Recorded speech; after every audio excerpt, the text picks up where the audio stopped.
Isang mapagpalayang araw sa inyo aking mga tagapakinig. Ako si Chanel B. Fernandez, narito sa inyong harapan upang ipahayag ang aking talumpating pinamagatang ang pagtindig sa katotohanan at katarungan.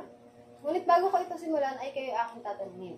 Handa na nga ba tayong manindigan at ipaglaban ang katotohanan? O pipiliin nating manahimik at hayaang manahig ang sinungalingan? Ang sapin tungkol sa mga nawawalang sabungero ay isa sa mga pinakamabigat na issue na kinakaharap natin ngayon. Sa bawat pagbukas ng telebisyon at pag-scroll sa social media, ay ang bigat ng issue nito ang kinakaharap natin ngayon. Taon na nang sila ay mawala. Ngunit, ngayon lamang may isang taong naglakas loob na magsalita patungkol dito. Si Elias Toto ay nagpahayag ng kanyang mga nalalaman patungkol sa mga nawawalang sabongero.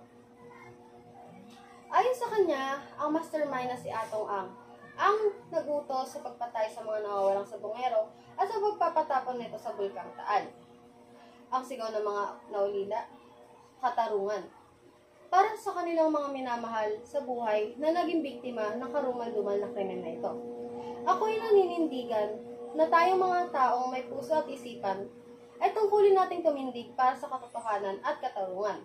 Hindi tayo dapat matakot na ipaglaban ng ating karapatan, lalo na kung naniniwala tayo na ito ay tama.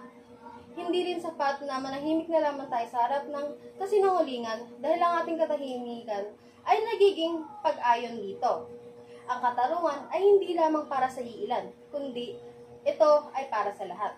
Kaya naman ang ating pagtindig sa katotohanan at katarungan ay hindi lamang isang obligasyon, kundi ito rin ay nagpapahayag sa ating pagkatao.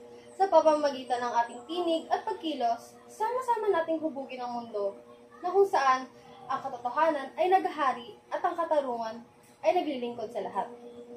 Ang paglalakbay ay maaaring mahaba o puno ng hamon. Ngunit ang gantimpalang isang lipunang nakatarungan at katotohanan ay sulit na ipaglaban.